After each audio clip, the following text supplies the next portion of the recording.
Hello, everybody, Hello. and welcome to the Macabre Podcast Universe. You are listening to the Middle Earth series, and we are on the second to the last episode, The Hobbit, the Desolation of Smaug. Nice. And I wanted to present it in that way because the movie right away wants you to know that this is an intense one, folks. This means business. And that is a huge misstep on their part. It should be fun and whimsical. But guess what, folks? We are going to get into all of those thoughts and opinions as we go along here. But I have an extremely important update to bring you all about this podcast in general. And I know that it's something that you as the listener have been probably tracking from the very beginning. And it is several times during this podcast, Jordan has said, "Oh, this person's in Clueless." And then I go, "Oh, okay. Yeah." And you go, "Oh, she says, "You still haven't seen Clueless." And I'm like, yeah, I haven't. Well, folks, this week we watched Clueless and I have seen the movie now. Finally. And it's fantastic. It's actually kind of a masterpiece in a lot of ways. My favorite quote-unquote chick flick. Yeah. But the beauty of the movie that puts it over the top for me is, yes, it's funny, it's a pretty good story and everything, but it's so satirical. Mm-hmm. And that's what it is. It's a satire, and I am a sucker for a good satire. So I loved it. I thought it was awesome. Would watch again. Good. And Paul Rudd was very awesome in the movie. Yep. Cute little young Paul Rudd. Mm-hmm. I got a cup of afternoon coffee. We watched the movie last night. Not Clueless. The Hobbit. The Hobbit. Now we're back to The Hobbit. And at the beginning, when Gandalf is in Bree, a thunderstorm happened in the movie and outside simultaneously, and that was kind of cool. That was sort of the peak of the movie viewing experience. In a lot of ways, that scene set up what was going to happen in the movie in terms of how long they were going to take on everything. What do you mean by that? Well, if you, in retrospect, now thinking about that part, because this whole movie, it's just like we've talked about, they're dragging it out. They're milking it for all it's worth. And especially in this first scene, it is to set the table of this is what the story's about. Yeah. This is where we've been, or, this is what's going to happen. Blah, blah, blah. Okay, cool. But it is kind of like, oh, that's kind of a long scene. A lot of like Thorne looking over his shoulder at guys, like glaring at him glaring back, Gandalf looking at the guys over his shoulder, everyone glaring at each other, people walking out glaring at each other, Thorne ripping apart bread, but never eating the bread. And then just continuing to glare at people. Well, that's the scene. And I think that's a perfect segue into this is the podcast where we analyze film franchises, and we exist to prove people wrong when they say that sequels are never better than the originals. And this movie does not prove our point in that regard. But we're going to get more to that because I actually have a very funny note about that scene that I think you probably didn't notice that may make you laugh. So, listener, Micah is jazzed right now. The coffee is coming in hot. And there's a little teaser for you. But let's hit the production, shall we? Yeah, let's blow through it, please. Well, it's going to be hard to make it even remotely long because it's the same production team. They film these movies at the same time. This movie comes out December 13th, 2012. And the budget is $217 to $260. And that's different from the first. Or no, I think the budget was $217. But the previous movie was $260. Something like that. It's always weird with... It's a lot of money. Yeah, and it's always weird when movies have shared productions because it's kind of hard to tell, like, how do you divide that up? You're like, okay, Friday, that counts as a budget for the third movie. Well, I'm sure that it is easily... Well, not easily, but they're talking about this project. They're like, okay, it's going to be 3 movies. Okay, we're going to shoot them all at the same time. Okay, what do we need for each movie? Right. That's probably how they do it. Yeah. And so, in addition to that, I lost the note. Here it is. The movie makes $258 million domestically, and worldwide, the movie makes $958 million. Worldwide. People are still holding on, huh? Yeah, and that is the notes I have for The Desolation of Smaug, because most of the things that I talked about were in the previous episode. But what about the whole meltdown? Well, I was kind of saving that for the last episode. Oh. But I'll say this, and then I'll probably get into it more next week. Peter Jackson did not have a fun time, guys. Yes, it looks like he did, but in the appendices on the Hobbit, Battle of the Five Armies, there is a section of it where it talks about how they were getting behind on production, and he wasn't completely prepared to take on a 3-movie project, and so almost toward the end of production, they're getting to the Battle of Erebor, which is in Battle of the Five Armies. That's why I was saving it. And Peter Jackson is like, we have to stop production because I actually don't know what I'm filming. And there's this very sad shot of him in Smaug's like cavern where he's completely by himself, just sitting there with his arms crossed, like looking down. It's like one of the saddest pictures, and no one else is on the set. Oh, that makes me feel so bad. But we're going to get more into that next week. Okay. And I know I had said something about the reason why they split it into 3 movies to you because of that. And I think that might not have been actually accurate information. There's no real way to confirm that as far as I know. You couldn't cross-check it? No. Yeah. Where were you on? I mean, what were you on? Wikipedia? Not for that, no. Oh. I was looking in other places. Some guy's blog? Yeah. Wait, for real? Yeah, I was. Oh, yeah, that's not always trusted. Well, because I was trying to find the information, like find where I could see the clips, and I was just doing it was such a complicated thing. It took me way too long because I didn't want to buy this movie, which is something I could have done probably, but I just really didn't want to, and then watch all the special features. But all of that to say, it does have a troubled production, and as we go through this movie, I think there's a lot of very obvious things that you go, oh, that's why. And one thing that Jackson did mention is they never really, him and the screenwriters never were like, yes, this is a good script, we're like good to go. Oh. I mean, I'm sure they were like, yeah, this is a good script, but they probably were like, good enough.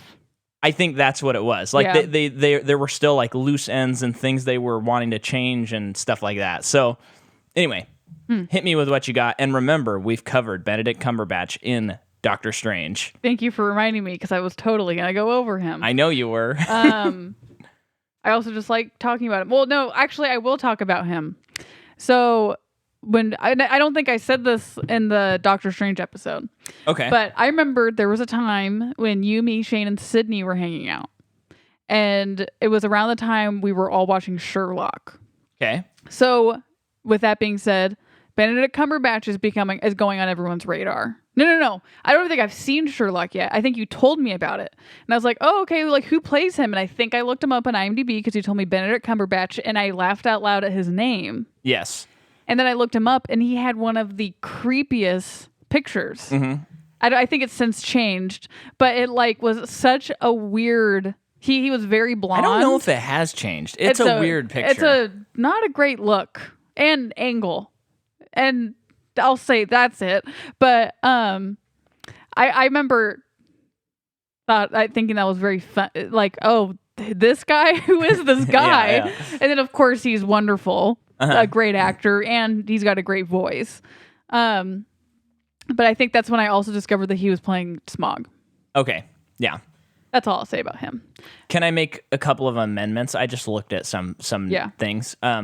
So I was mentioning the budget. So the budget for An Unexpected Journey was somewhere from 200 to 315 million. And that's the movie that came out in 2012. This movie came out December 13th, 2013. I accidentally said 2012. Okay. And its budget was 217 to 260 million. So it's actually considerably people were really smaller holding their breath for that than the last. Well, I want to make sure. I'm just joking. I want to make sure. Okay, go ahead. Okay, so are we fine? Are we fighting? We are fighting, but go ahead. Okay. So Evangeline Lilly, who plays Tariel, I know I didn't say that right. And you know that we have covered her before, right? In Ant-Man? Yeah. Thank goodness. Let's talk about her, though. Let's talk let's just get through about this. the Tariel in the room. Okay, fine. Okay, so Luke Evans plays Bard / Girion. Arion. I don't know, and I don't care. Probably an orc or something, right? Probably. He's in Dracula Untold. He plays Gaston in the Beauty and the Beast remake. He's in Fast and Furious. He's Shaw, but he's not Like Hobbs and Shaw. He's not. And so he must be like a brother or something. Yeah. He's also in High Rise. Well, from what I understand, the Fast and Furious series is about family. So he must be a part of the family. He's also in The Alienist. Did you say High Rise before Yes. that? What an awful movie. Just I'm an glad I dodged that bullet. awful mess. He's also in The Fate of the Furious under Owen. He must be Owen Shaw. I'm going to put 2 and 2 together. And then Stephen Fry makes a surprise appearance to me in this movie. And it's Stephen Fry, famous narrator of the Harry Potter books. Also, he is in V for Vendetta. He's in Wild, The Hitchhiker's Guide to the Galaxy as the narrator, and something else. Okay. But it didn't. I think I just assumed the narrator of Hitchhiker's Guide to the Galaxy was David Attenborough, who does the planet Earth. Oh, really? That's funny. He's also in Gosford Park, Doctor Who, Missing Link. Guys, it's Stephen Fry. Give it up. And I think that's it, right? Yeah, that's basically it on the newbies. I will say though, and this is not the movie's fault at all, but maybe you as a listener will sympathize. When we're watching the movie, there's like 3 or 4 dwarves that I could swear were not in the last movie. But I think, there's 13 of them or whatever, so it makes sense. And it actually does make sense that they're kind of focused on a couple of different ones in this movie. But there's one who has like gray hair that kind of wraps around his head. Yeah, he was in the last movie, Micah. And I'm just like, that has to be a recast. What is his deal? The current Benedict Cumberbatch photo is not the one that I saw. It's not the scary Dead Eyes lizard face. No, but it's not much better. Oh, that's the scary Dead Eyes lizard face to me. No, and the one I'm talking about is like he's very blonde, but not weird. the Fifth Estate wearing the wig. I'll stop. I have to stop. Okay. So let's talk about the movie. Let's talk about our first experience with the movie, actually. That's what we usually do. Saw it in theaters. Don't remember anything in terms of the experience. I remember once we got to the barrel scene, Jordan checked out. And then at the end of the movie, how it ended, pissed. And not only that, when they introduced the Bard character and early on, you're like, oh, this is something, very pissed. Okay. That was me with the first time I saw it. Okay, so for me... And that's tip of the iceberg on being pissed. There's so much more I'm mad about. We will. Here's what happened with me. I saw the first movie, as you know, and I was like, it has some issues, but I had a feeling that the second movie was going to like tie it all together, and it was going to be like, okay, I get it. All that stuff that I had problems with, they kind of fix / I'm okay with. This movie's going to be like, boom, we get the dragon in this movie. How could it be bad? And, I'm thinking about the book and I'm like, oh, this is cool. We're going to get that awesome scene where they like walk up to the elves that are like dancing and having a party. And then once they get there, the elves have disappeared and they see them in the distance. And then they walk up to them, the same elves that are dancing. Yeah, I forgot about that. And then they disappear again. And I was like, that's going to be so cool to see that visualized on film. And especially since they divided it into 3 movies, there's no way they're going to not put that in the movie. One of the things that I was most excited for, I know that's a very small note, but I was just so incredibly bummed that was not in the movie. So they are partying though. Who really? Remember they mention it when they're all locked in the cells. Oh, and he's like, you guys are having a party, and then she talks about the stars for a long time. Oh yeah, and then he talks about some other kind of source of light, and then poop. Yeah. That would have been such a fun scene to see. It would have been whimsical, something that's very much missing from this movie. But anyway, so I was like, it's going to come together. And then the movie's going along. I really liked the first scene. I was like, oh, this is fun. Like Gandalf, the beginning of the mission. This is a good way to start the movie. What's the fun tidbit for this? Well, I'm still doing please let me stand on my soapbox for a little while. And so I'm going through, and then I'm just like, oh, this is kind of weird. And then the Tariel thing, I was like, oh no, this is getting not so great. And then like a big long action sequence with the spiders, and I was like, oh. And then what finally did it for me and did it for everybody is the barrel scene. It was like I was watching a computer game. I could not, but it was that feeling. I get it very rarely now, but occasionally it was the feeling I had when I watched The Last Jedi, where they jumped on the little horse things, and I was like, oh no, this is not. Oh no, like Which one's that one? The Last Jedi, the one that Rian Johnson directed. Oh, yeah. It was that same feeling I had when they jumped on those horses. I've had the same feeling at that part. I was so bummed. Yeah, where I'm just like, oh my gosh, I put so much stock in this, and it's not what I wanted it to be. Now, having said that, I have a lot of different opinions on Last Jedi, and I really like that movie. One day we will cover that. I am not part of the toxic fan base that thinks it should be remade or anything stupid like that. It's a good movie. But this movie, the jumping the barrels was like, I couldn't believe it. It was just like my earth shattered. And then from then on, the movie kind of lost me. And then when it ended on a cliffhanger and it really has no resolution at all, I was like, what did we just watch? That's not a movie. You know? So, let's talk about The Hobbit. So what's the tidbit now? Okay, so yes, they're at the Bree place. And occasionally I will notice a scene, and it could be due to the high frame rate, but you'll notice a scene where the extras just are not up to snuff. And that sequence, there were so many people walking in front of the camera, and it was like the way they were walking and everything, it was like, oh my gosh, like it didn't have that same feeling the last time they filmed in the Prancing Pony, where it just felt like bustly and there were just people around. This one, it felt like someone was just calling like, action, okay, background action. Okay, walk in front of the camera. It was like every shot someone walks in front of the camera, and I was like, the extras were bad. And I'm pretty sure the waitress is the little girl from The Fellowship. That's pretty cool. Me being the person that looks up people, I should confirm that, but I don't care. But I will say, I think that probably has more to do with the high frame rate, because it gets rid of that window. Which... Why? Why are you doing it for something like this? Oh, Jordan, we just started. You can't lose energy now. Pep up. Here, have the crumbs of my coffee. No, thank you. So this scene happens, and I think it's okay. It's just pretty long for what it's supposed to do. It is a recap. Yeah, and this is the main through line, and we're going to muddy it as much as we possibly can.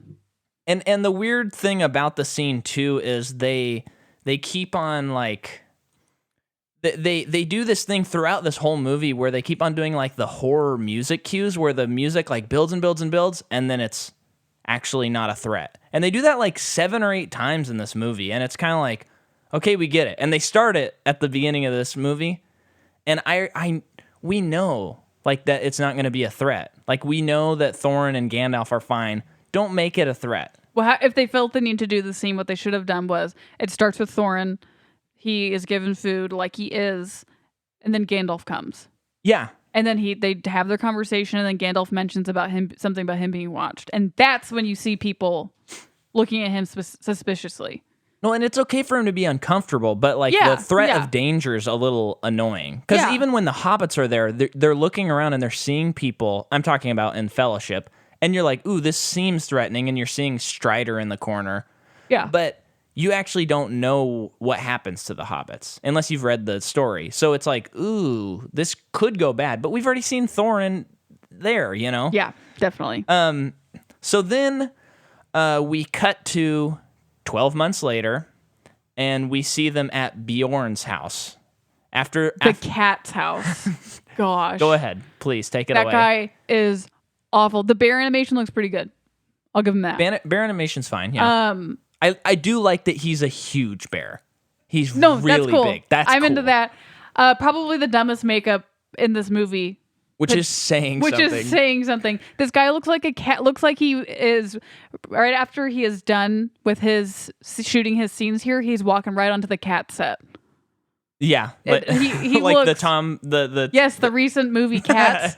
Yeah, he looks so bad, and his acting is so bad because he is just doing the typical, I'm a guy from hard times, and I'm not going to look at anybody because I just like to talk into the distance. I don't know why I have an accent there, but it's just like, I'm aloof, but I'm going to help you.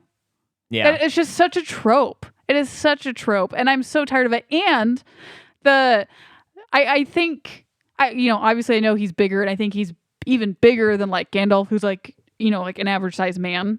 Mm-hmm. But he looks comical compared to the dwarves, like in a bad way. There's something weird about, and I keep on blaming everything on the high frame rate, but having seen Gemini Man, you see how like you can notice everything. Yeah, so many different things, and there's something about both this movie and the previous movie where like what is that called? Like the dimensions or the like just the way everyone is set up, the proportions look really off. Yeah. Like it really in the Lord of the Rings, I think there was only one shot to me where I was like, "Oh, it looks like the actors were placed in another shot." Mm-hmm. But this is like, "Oh, okay, they shot this 3 times. I can see there's like a weird disconnect and I can't figure out." What sucks is I mentioned when we were watching it that it's like it sucks when you don't like a movie and you're you kind of, I mean, I know it's not fair, but because I didn't like it the first time, I know it wasn't gonna change my mind this time. So I kind of went into it like things were bugging me that probably were the same in the other movies. Yeah. And in the other movies, if I had felt something was a little off, I would have been like, no, it's fine. But in this movies, it's like, as I really liked his house, like I didn't like the set design very much. Uh-huh. And it's like, it's probably the same as, in terms of feel, it's like the same as the other ones. So it's probably not very fair. But it also just didn't make sense to me. He has horses in his house. Yeah. That doesn't make sense. It doesn't even because, I mean, I can't totally remember the books. Maybe it's described that way. So then that's fine. But then it's like, immediately my brain knows that that's not okay. Like that's not normal. Yeah. And then maybe it's because he's like an animal, so he lives among animals. Probably that. I don't know. It's just odd because this whole movie has the dwarves just kind of like, and this is the nature of the actual Hobbit story. So go with me here, but it's like this whole movie is like they just go from place to place to place to place to place. Yeah. And I do understand that they had the temptation to like add Killy getting hurt because then it adds some stakes, quote unquote, and add Tario because it adds some stakes. I get the inclination to do that, to add Bard to add some stakes and make him more of a character than someone who just shows up. But it's weird because like they don't spend the time, say in Bjorn's house, to like really establish what that house is, to see like what's going on, what his deal is. He's just there. It's kind of a quick scene. And then it's like, oh, but we're going to spend like a lot of time at another place that's less cool than that. And what sucks is because they dragged it out to 3 movies, I'm going into it thinking, what can we cut? Yeah. Because it's like, so they drag out the Bard, not only the Bard, but the whole entire town. They drag that whole thing out and it's like, cut it because it's not even part of it. I know. Like you can't, this is like, I feel like a parent. You can't have that in the movie until you've proven to me that you can make it less than 2 movies. Or if you really like, I could see a world where they could eke out 2. Yeah. With potentially doing it okay, like enjoyable. Yeah. But this is just not enjoyable. And because it's like, cut that. You didn't need that in here. Well, and originally the idea was to have, when they were going to do 2 movies, both Guillermo and Peter talked about cutting around the barrel scene, that being like the end of the first movie. I've been thinking about this a lot since we watched the movie, and I think realistically this should have been like a 3-hour one movie. Filmed differently and like a totally different script and everything. Yeah. But I think there is this weird dichotomy of they have the intense Lord of the Rings, which they shot first, and then they're going back to tell a story before that. And this is something that Mike Combs, I was texting him about today, where it's like this movie's like a victim to the fact that they shot Lord of the Rings first, because they're trying to make it so epic and cool and like explain every detail. Although I don't know why they decided to do that, since they didn't do that in the other movies. But I think because they know the fans want it. You know, it's like in a way, it's like, let's give the fans what they want. And it's like, don't listen to the fans all the time. yeah. Just do what you did in the first movie.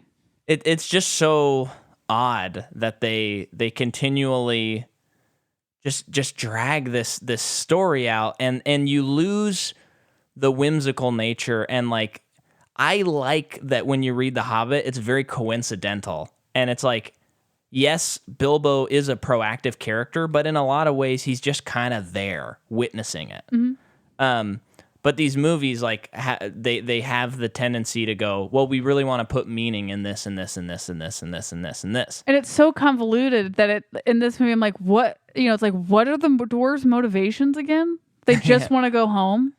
Yeah. Or they want a stone? You know, it's just because they've bogged it down in so many other storylines. I don't really care what they want anymore. Well, and it's also weird because it's like the movie is trying to be so complicated, but then like all the motivations and the characters are so simple. Yes. So it doesn't like match. Yes. I don't know. Let's keep going. So they go into the Mirkwood Forest and Gandalf leaves. Yeah. And when they go in there, kind of a cool sequence where they get lost. And there's some interesting like editing and stuff like that. I like when Bilbo turns around and Bilbo is behind him because he's like hallucinating. Yeah. I was kind of hoping that was going to go longer. Like he just kept looking around and there's just more and more Bilbos. And then this is where they get attacked by all of these spiders. Spiders look good. Spiders look awesome. They tie up they web up the party, the dwarves, and Bilbo's like up trying to find where to go since they're wearing lost. the ring. Yeah, he's now, you know, he's using it as a strategy. Yes, and I actually like this part when he puts the ring on and he hears the spiders talking. Yes, super cool. That was like, oh, they nailed it. I feel like I'm reading the book. Like, yeah. And I know I keep bringing up the book, and I know that we said we like when they change stuff, but you got to capture the heart. You got to really scrutinize it, though, if they think they need 3 movies. That's true. That is true. And if you've listened to our last, 3 series, all of our last 3 series have been about splitting up series. Yeah, and so far, only one of them has been successful, Harry Potter. Yeah. In our opinions. And this one is not. But the spiders are cool. I like how they talk. And it's cool that, like, when he puts on the ring, he can hear creatures talking. That's just fun. Yeah. I think that's cool. And then they are saved by a green-clad, red-haired elf that they call a she-elf, but in the previous movies, none of the other women did they call she-elves. I don't know if that's... It's like one of the most sexist roles in film in a long time. It's like, what am I watching, a early Marvel movie? Right. Because they call, like, she is, what's the... Well, this would be around the time as Avengers, so the first Avengers when Scarlet's was still in to do the sexist thing. Yeah. But, still kind of is, unfortunately. Yeah, but you know what I mean. Yeah. But she is reduced to her identity as simply being a girl, which means by default her character is only meant to attract a guy.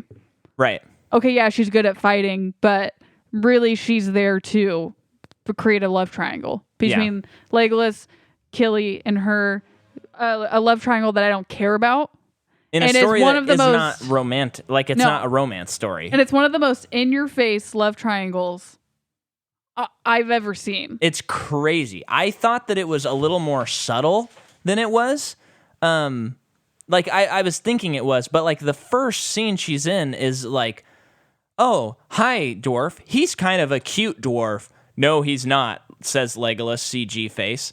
No, he's not, he's tall he's short and ugly. And she's like, oh, yeah, you might be right, but I don't know. I kind of think he's cute, and I also think you are kind of cute. And then she's with Lee Pace, who is Legolas's dad, apparently. And he's like... Well, wait. Let's pause before we get to Lee No, Pace. I just want to say what he says. Okay. My son likes you. And she's like, oh, what are you talking about? And he's like, he likes you, but don't let him like you. You be best to not entice him with your womanly ways.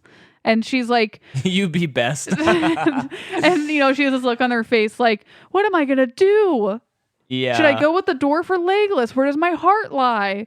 Yeah, this dwarf that I've been with for 2 minutes. And then progresses further to where she, she saves him, which really she just steals the king's foil from another dwarf. Mm-hmm. And she is doing the Arwen thing. And then it's... Wait, what are you talking about? When she's healing Killy. Oh, you're jumping toward the end of the movie? We're just going through it. Okay. So then she's doing the Arwen thing of like healing him or, doing elf stuff. And he seems to be fine now. And then he is talking about like, do you think she would ever love me? Love? You don't know. Do you even know what her name is? That's her character. Yeah. And first of all, so we should say that Tauriel is a completely made-up character. She's not in any Tolkien stuff. I remember reading that when the movie came out. Oh, okay. And that was everyone's like number one complaint. And it couldn't even like find a girl, like another female character. I don't know. And I know that you could probably make the argument, and that like, well, they wanted to add a girl. Yeah, but that's fine. Yeah. But it was like that was not people's problem with adding her. It was that she created this completely pointless love triangle with a dwarf we don't care about, and then Legolas, who we already know, most likely, since we've seen Lord of the Rings, is not with anybody. So already you're like, okay, so she's with the dwarf at the end of the movie. I don't care. He might as well be asexual. Yeah. Because it's like, that is not important to know. It really isn't. It doesn't even enter thought. And so let's talk about Legolas, just his appearance. He shows up and it's supposed to be like, oh my gosh, Legolas, slam dunk. This is like Iron Man showing up in Captain America or Spider-Man or something. Holy crap, this is awesome. No, it's very bad. Yeah. He has been de-aged before they were good at de-aging. Of course, we'll see how dated our de-aging that has been done in the past few years looks in a couple of years. But I am not against using technology for stuff. It's cool.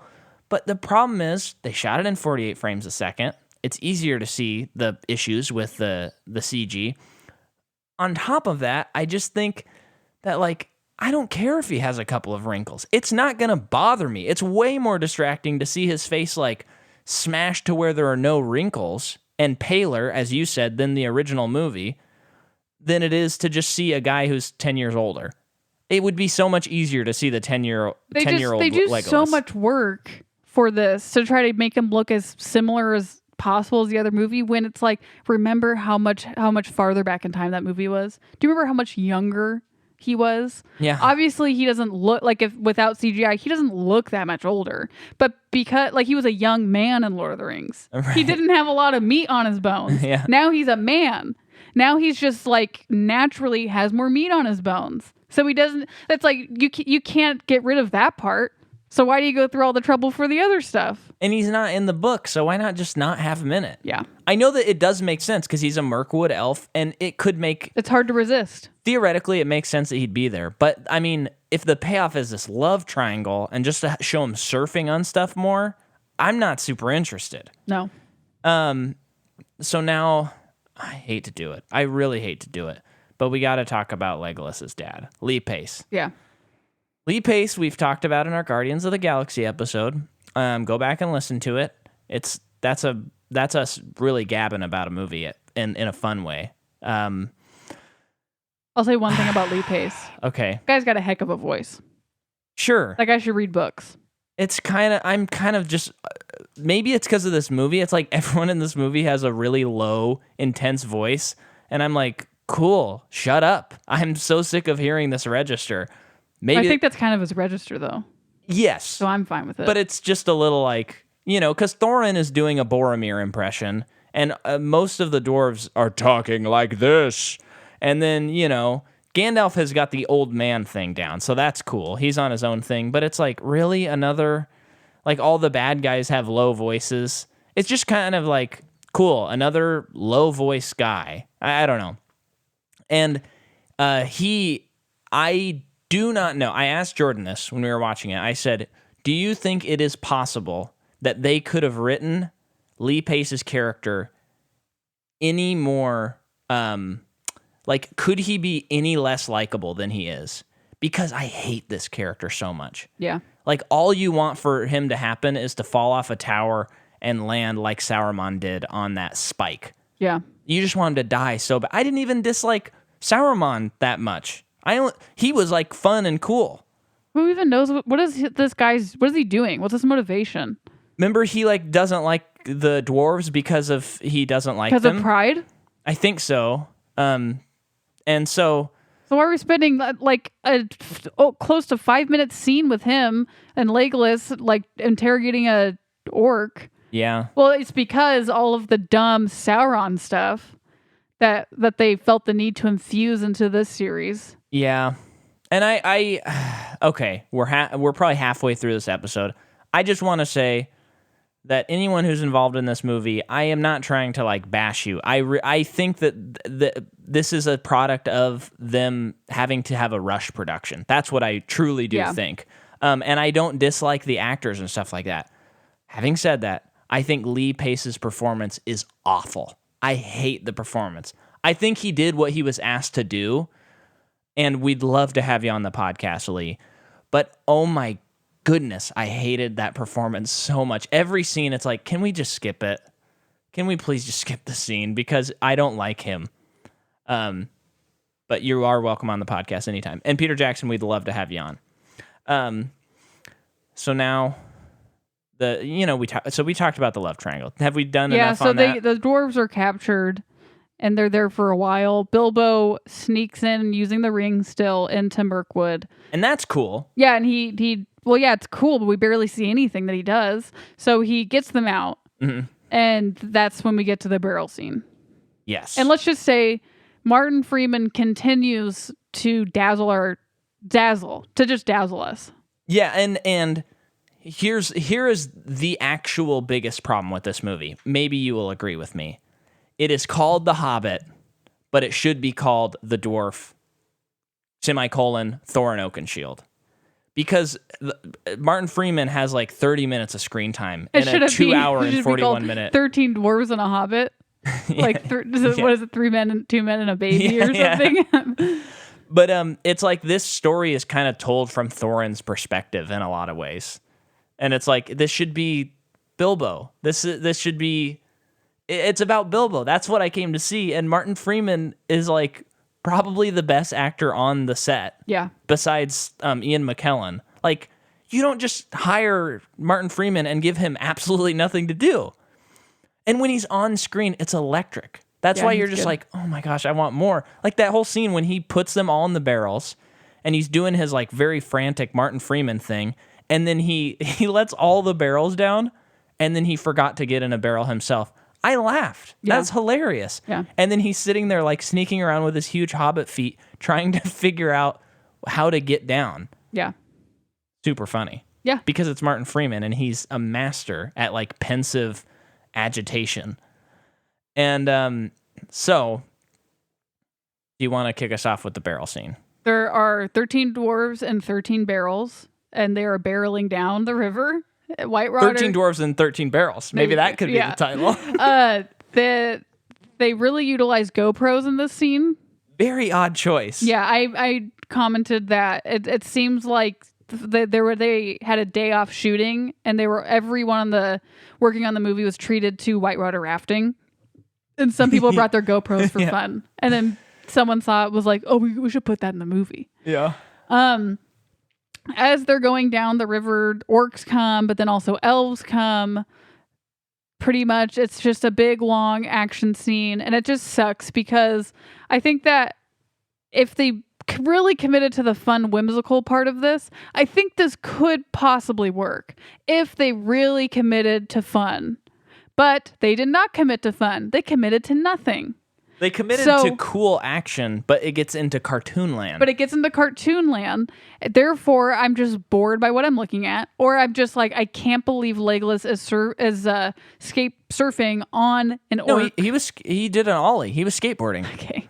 But I can't believe he did that. And then I can't believe Legolas is also standing on 2 dwarf heads and spinning around like a ballerina shooting arrows. I was so mad.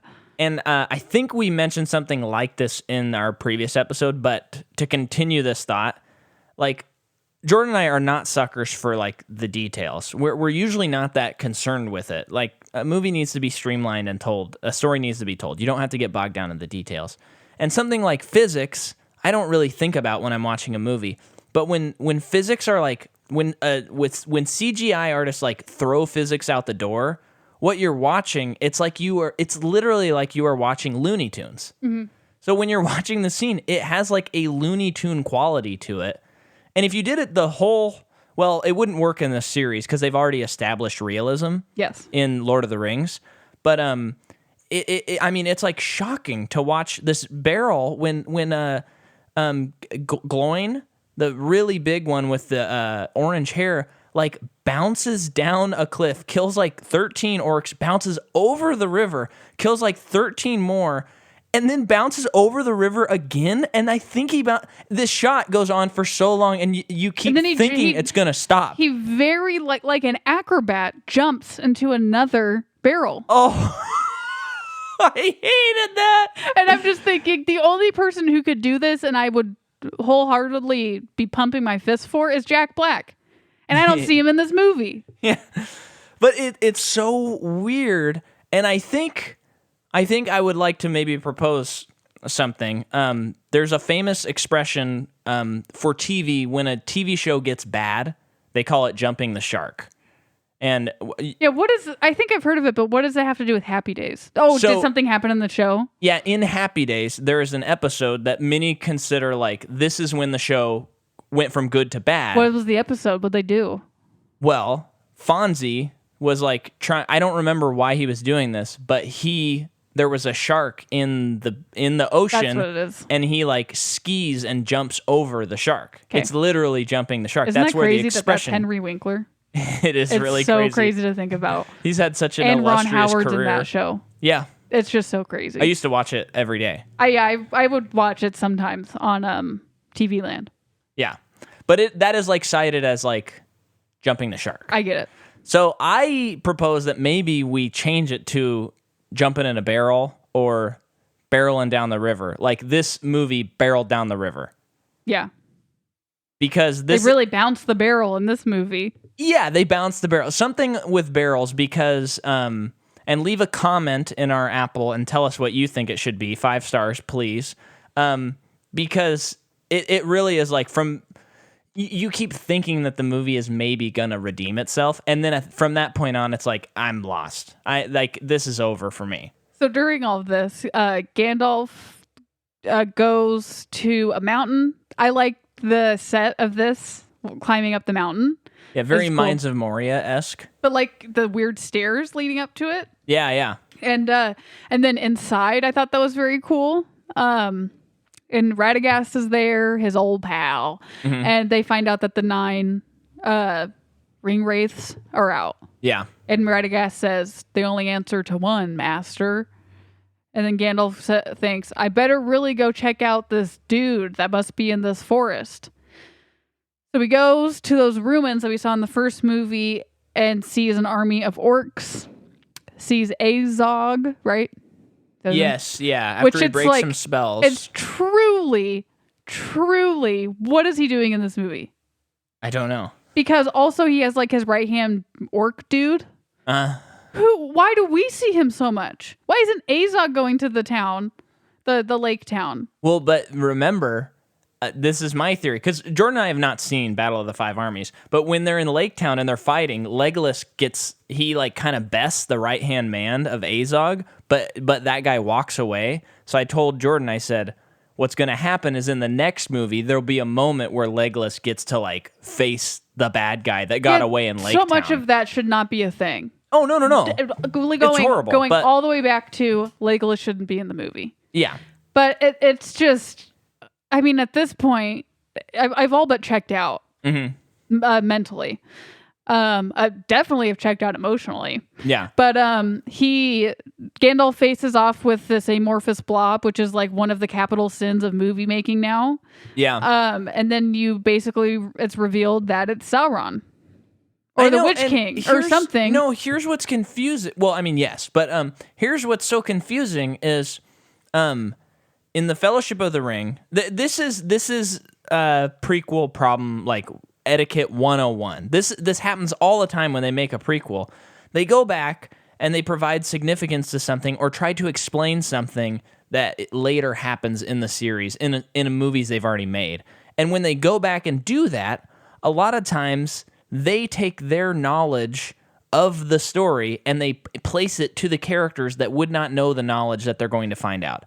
So in the Fellowship of the Ring, Gandalf sees the ring and he's like, what the heck is this? I better do some research. And then there's this whole montage where he finds out that Sauron is probably returning and all this other stuff. And in this movie, he sees like the research is done for him. Yeah, he sees the Eye of Sauron in one of that visual is actually pretty cool, where it's like zooming into the flaming eye and Sauron is the slit of the eye. I thought that was cool, but it keeps zooming in, and then he literally says Sauron, and I go, no, he can't know this information, because then when he goes to Fellowship of the Ring, he's like, oh yeah, that's the ring. I know all about that, Frodo. I've been researching it since Bilbo. You know, it's insane that they decided to show Gandalf finding out that Sauron is back. Were they concerned about Gandalf not having enough to do? Well, I remember reading something before the movie came out, the first movie, and they were like, we're expanding the material, and part of it is when you're reading The Hobbit, Gandalf just disappears for long periods of time, and then at the end of the book, he's like, yeah, me and Radagast fought a necromancer. That's what we were doing the whole time. And they're like, well, now that we're making a movie, let's add the story. Let's add him fighting the necromancer. And I mean, I suppose at the end of Battle of the Five Armies, maybe they defeat it and he's like, see, Sauron's dead, we're good. Maybe that's how they explain that he doesn't know the information. I still think it's wild, though, that they added that. And I get the inclination. That I want to sympathize with the writers. If you want to make it a little different, I do get that. But I like the idea of Gandalf leaving, and they're like, where'd he go? And he shows up and he says something wizardly, like, well, a wizard is never supposed to be where he's not supposed to be, and I was not supposed to be there. And everyone's like, huh? And you don't know. That's fun. You can have fun. I just keep thinking of Fantastic Beasts because of what they do with Johnny Depp. A much worse movie. No, it is. But it's like... I just don't want to talk about that movie ever again. But it's just like I hope the third one never gets made, so we do not have to see it. Johnny Depp's character they attempt to make as epic as Lord Voldemort. Yeah. Wrong, but they try to do that, and it's like, why? Why did you feel the need to do that? Of course, we know why, because people are stupid and want money. But with this, it's the same thing. It's like, okay, so they fought a necromancer. That sounds awesome. I want to see that. I don't want it to be Sauron. But why can't it be like he goes and discovers there is a necromancer? And honestly, it should not be. Well, it shouldn't be Sauron. It shouldn't be a sentient thing. It should be like a wizard.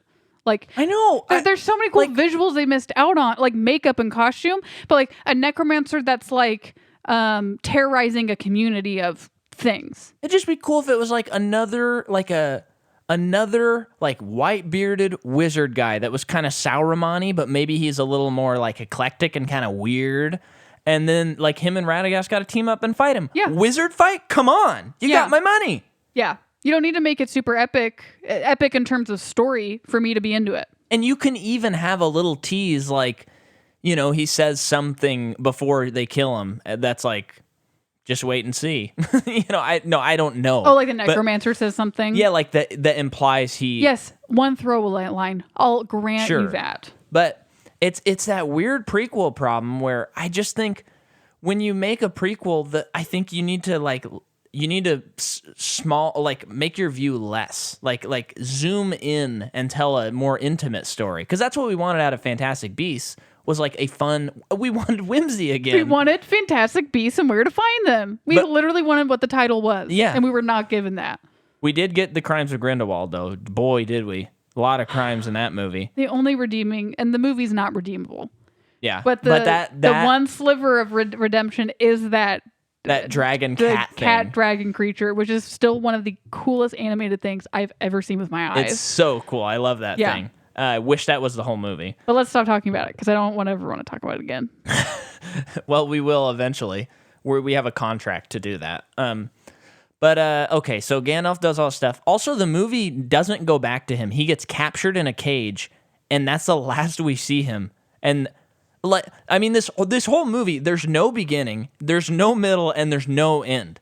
It's crazy. And it's over 2 hours. It's 2 hours and 41 minutes, and there is an extended edition of this movie that I refuse to watch. I will do it if someone pays me to do it, though. So let me know. I think minimum wage per hour. So that's it. That's it, Micah. Are you telling me you wouldn't watch the movie for what's minimum wage? Like $14? So it's not that much in Oregon. Oh, it's not. It's even probably still like $10.75. I think it's in the 12s now. Still, I would not watch it. $15 an hour. I would watch it. No. That's $45 to watch the movie. I wouldn't watch it for $45. Someone please pay me $45 to watch this movie, just to prove to Jordan that I would. It's not a competition of if you would or not. I'm just saying that my standards are a little bit higher in terms of how I value my time. Like no less than $200. That tells you how much I don't like this movie. No, that's crazy to me. That's too crazy because it would be 3 hours with extended stuff. Yeah, and I need at least $200. That's too much. It's not. That's way too much money. I'm sure other people wouldn't watch it for less than $1,000 because they hate it that much.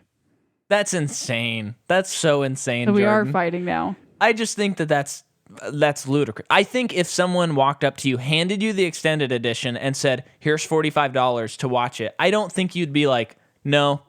No, I wouldn't watch it. I'm telling you, I wouldn't. But Jordan, that is a complete kaleidoscope large pizza with ranch. Yeah, I'll buy that with my own money. That's insane. That is absolutely insane. So stupid. I'm so mad right now. And I do want to say something again, folks.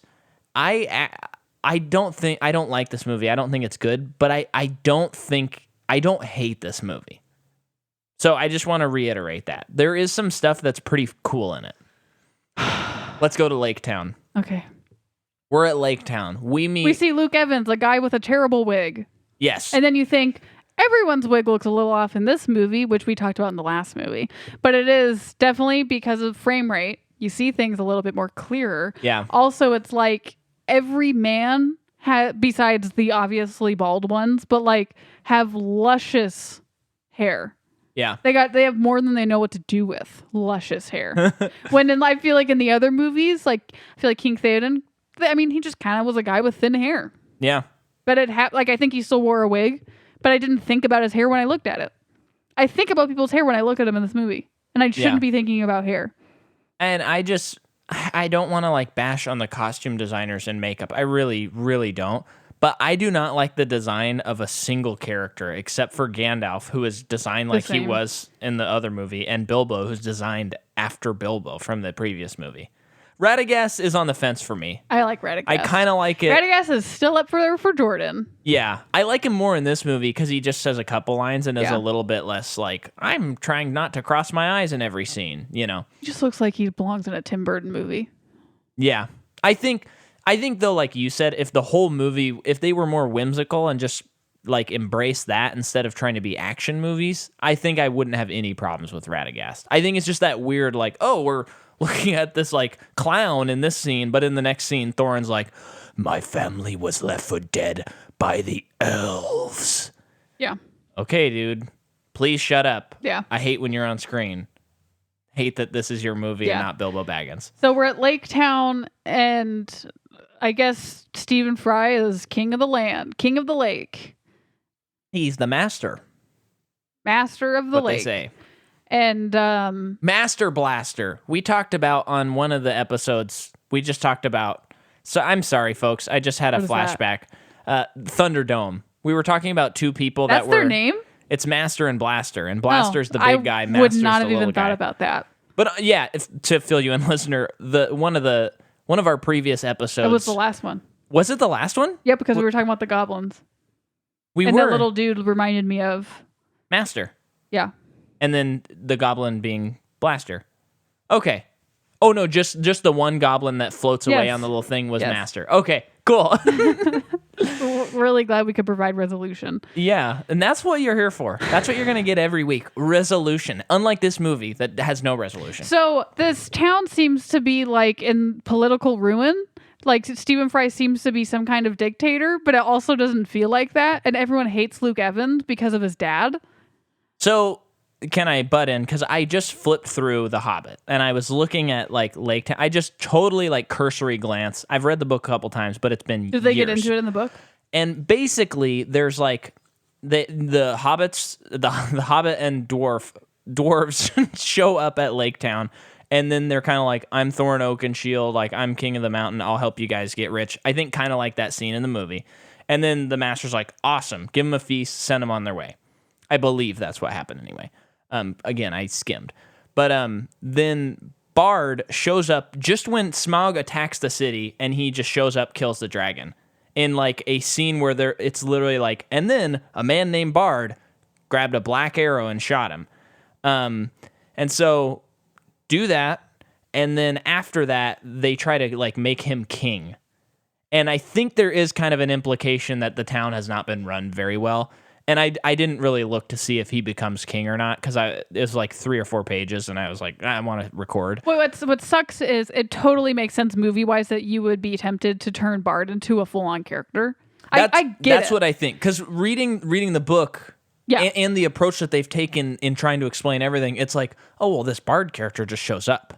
Yeah, which I get that, but it's like you split it up into 3 movies and you didn't have to. Okay, he goes. You don't need him. Yeah. That's why I'm not into it. Because you spread out these movies as much as you can. So it's like, cool, you'll probably put as much as you can of the book in there, I guess. Not only that, you're going to expand part of the books. And now it's like, oh my gosh, it's too long. Please take things out. And he is just such an obvious take him out. Reduce him back to what he was, even by half for me. Well, and I think if you are going to be this unfaithful to the book, I think they've already made Thorin like such a vengeful, nasty character. Give him the redemption of just slaying the dragon. Just make Thorin kill the dragon so that it's like he gets that emotional payoff instead of bringing in this white pale orc that is not in the story and adding him. If you need that, if you have decided not to let the story be coincidental, even though at its core it is. And in case anyone is wondering and doesn't know, The Hobbit was written before Lord of the Rings. So Lord of the Rings is actually a sequel. And then J.R.R. Tolkien, like in the edition after Lord of the Rings, he kind of re-edited The Hobbit to make it tie in a little bit. And I think that's why it starts and it's so whimsical and fun. And then he's like, wait, this is actually a really cool world. Yeah. And thank you for listening. Please remember to rate, review, and subscribe. And patreon.com. Okay. Let's just finish it. Okay, but where are we at? We've talked Lake Town Luke politics. Evans helps them. Get rid of it. I don't like the Lake Town politics. It's boring. Get rid of it. That one guy. Oh my gosh. Why did he get so much screen time? The Wormtongue character? Is that because they wanted a Wormtongue character? Yeah. I am so baffled by this person. Get rid of him. So basically, they help the dwarves. They give them supplies, and they're like, go on your quest and continue the fight, kill the dragon, because we're scared of it too. So they go. It's the last night of the day on that certain night, or on that certain day, the last day of autumn. Yeah. And the dwarves are like, it didn't work. We're just going to immediately leave. We learned that these dwarves are just like the laziest people ever. They don't see a thing, and they leave. This thing that is to reclaim their home and everything that they love, one tiny thing they can't figure out. Let's go. Yeah. They've been through so much worse. They've been through so much. Like, nah, okay. So then, of course, Bilbo figures it out. And they're all back. And there's that epic shot. It's like, no, you don't get an epic shot. You just gave up. Yeah. Stupid. Yeah. So they get in there, and Bilbo goes down to meet Smaug. Yeah, to try and find the Arkenstone. Yeah. Now, this is cool. Yes. this is very cool. I like when Smaug is around. Me too. Because I like how he talks. I like how he looks. Me too. He's very cool. Now, one thing that Jordan and I noticed, we were talking about it before we started, and I thought maybe I was crazy when we were watching the movie last night, but it seemed like this movie was much darker and more of like a green-gray hue than the previous movie. Which was green gold. Yeah, and we did a side-by-side comparison on YouTube of the Smaug scenes in Hobbit 2 and then the scene where he opens his eyes at the end of Hobbit 1. And it is literally like night and day. The Hobbit 2 is like washed out. And I don't know why they made that decision. We thought maybe the Smaug opening his eye was a reshoot. But it's weird because the gold is like bright. It feels scene. like they had a new director. Yeah. Which probably it was second unit. It's that drastic. Yeah, I guess probably. But it's really weird. Although it was all digital, so I guess it wouldn't matter if there was a second director. It's that just wouldn't like, change the coloring. Did the people animate it and then Peter saw it? He's like, yeah, that's good. And it's like, oh no, we're actually not. We still need to like figure out the color. Oh my gosh, I just figured out what it is. I just realized what it is. I'm sorry I cut you off. But remember when Hobbit 1 came out, there were people who were seeing it in the high frame rate. There were people like throwing up and stuff like that. So I bet they did some tests, and when they bumped the color down, there was less of a reaction to it. It's so funny. It's like people are watching it and they're just hacking up and they're hacking their guts out and they're like slowly lowering the color and people are like, still can't handle it, and they're lowering the color a little bit more and they're like, oh my gosh, I'm going to pass out. And they lower it to where it's almost, you can't see anything anymore. And they're like, no, wow, I feel great. That's probably what happened. I bet you that anything, that is what happened. I bet you if you paid me $50 to watch this extended, that's what happened. You're so in trouble. Okay, so Smaug and Hobbit Boy have a really wonderful conversation. And they have good chemistry. They have wonderful chemistry, my dear Watson. Yes, Sherlock, my boy. Okay. Bilbo puts on the ring, takes off the ring, puts on the ring. And when the ring is on and they kind of like change the world and Smaug looks like he can see him. Yeah. It's kind of like, oh, can he see into the other world? I like all of this stuff. Yes. This stuff is so cool. And when Smaug flies inside his cave, I'm like, yes, come on, give me more of that. That is Smaug, cool. MVP. Oh, yeah. So then, it's unclear if Bilbo gets the stone or not. And then Thorin sees him and he's like, oh no, did he get it? I don't even remember. I don't know. Wait, but I don't know if he did. This whole thing is, Bilbo, you have to get it. And then, they're outside, they're hearing the dragon be loud. And they're like, oh my gosh, Bilbo. So they go inside. And it's like, wait a second. The whole idea, and I don't, if this happens in the book, I'm sure I wouldn't. No, because in the book, they send him because he is unfamiliar with the scent of hobbits, but he knows the scent of dwarves. So he's able to sneak around and find the Arkenstone. And then, but in the book, and I'm pretty sure he grabs it and brings it back. Okay, because it's like when the dwarves go in, it's like, guys, the whole mission? Bilbo should have never left the Shire if you're walking into this cave right now. Yeah, it kind of it devalues like the one thing he was supposed to do. And then there's this crazy sequence where they have established, even in the movie, beyond the book, that Smaug is really smart and intelligent. Yeah. And again, I just want to reiterate, talking dragons, come on, that's good. You put a talking dragon in a movie, that makes it good. So this movie has a baseline of good. But they reduce this intelligent dragon to, like, one goes over to one area and they're like, over here! And he's like, huh? And then he goes over there and then, like, dwarves are in another hallway and they're like, actually, we're over here! And then he turns to his left and is like, huh? I wish you could see me pantomiming this. And it's like, what? You established that he was cool and smart. Why is it's like, we can't find a way out. We can't find a way out. They find all those dead bodies and it's like, we can't find a way out. And then they find a way out. Kind of, well, I guess Smaug like bursts out of the cave, but it's like, I'm not sure what you're talking about. But it is kind of like, why don't you just go back the way you came? Did the door close behind you? Yeah. I just didn't really care for that either. Well, and then they start the smelting of the iron and gold and stuff again in a like mind-bogglingly no physics involved. Well, no, there were some physics, and the machines were kind of cool. I kind of take back Some how of the I was effects were not attacking very that. good, though. Yeah, and then this gold starts going. I think that's time, though. They didn't have enough time to do it all. Yeah.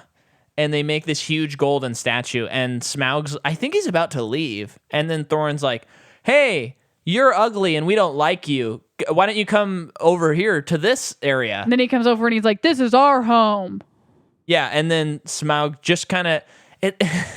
It's that weird thing when you're watching movies, very nitpicky, and I'm not holding this against the movie, but it's that weird thing where, like, you know that the villain wants to, like, kill someone, and you're like... And you know that the editor is trying to build tension, but you're like, why didn't you just edit like 5 seconds off of this and make the gold immediately splash on him? It was so long. Because Smaug is just sitting there like looking at this gold statue that they created in, 2.5 minutes, which is insane. And they also were able to like pull all those huge like stones out, just the 13 dwarves. There weren't even 13 of them.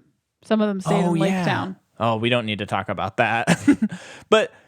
they're just kind of, he's just like standing there, like staring at the statue, like, oh, they did it.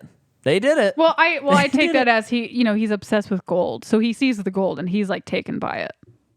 Yeah. That's how, that for me, but even the shot before, like Thorin is talking to him. Oh, no, that is just like, breathe fire on him. You don't care. Well, a cool touch, though. I love that his chest and neck like turn orange from the inside and it like illuminesces light. Really cool. And, then he gets covered in gold. And as a person who read the book, I'm watching the movie and I'm like, what is happening? Yeah. Like, what is actually happening? I have no idea. And he falls in this pool of gold. And then he gets out, flies out of the hallway, goes into the air, sprinkle dusts all the gold off by a quick little turn, flies to Erebor, I believe. No, Erebor's the mountain. No, Lake he flies Town. to Lake Town, and he goes, death? I'll show you death. And the movie ends. No, and then it cuts to Bilbo and he says, what have we done?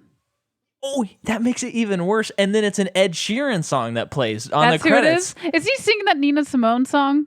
I don't know what words you just said to me. Nina Simone? No, I know the words. I don't know what they mean, though. I don't know what who Nina Simone is. Are you serious? No. The Feeling Good song? Oh, like, I'm feeling Yeah, good. is that the song he was singing? No, I don't think Okay. so. It sounded like it, but I didn't hang around to really listen to it. You don't know who that is, Micah? Is that an older artist? She's the one who sang that song. Oh, okay. Then I know. And then Muse covered it. Yeah. Muse and everyone else. That's just like the one cover I know. Sorry. Yeah, she's great. And we didn't even mention, but in Lake Town, there's like an orc attack, and it's insane. But then the movie ends. There's like no beginning, no middle, and no end. And if you would like to hear us talk more about movies this month, these episodes, you're like, this has not been enough. I need another 45 minutes to an hour and 15. I'm not sure because we haven't recorded this episode yet. But 2 days ago, we released an episode on our Patreon where we talked about Finding Dory. And on our Patreon, we're doing MPU, the sequel, and you can listen to us cover series that only have 2 entries. So in June, we did Finding Dory. July, Finding Nemo in June, and then this month in July, we're doing Finding Dory. So go check it out. You can sign up for as little as $3 a month. Come on. That's pretty good. Let's get a couple more of you on there. That'd be awesome. Any final thoughts on the movie? Oh, okay. I'm done. Okay, well, we'll see you later, folks. We're almost done with Battle of the Five Armies. Lord of the Rings, the Middle-earth series. And next week, we're going to announce our next series that we're going to be covering. And it's a doozy. It is one of the rare series that we've covered where it is like the first movie's good, and then the rest are all questionable. But we've only done the 1 episode so far, so maybe our minds will change. But we'll give you a hint. It has 5 entries and a planned 6th entry. So that's your hint. Let us know if you have any guesses on what we're going to cover. Thanks for listening.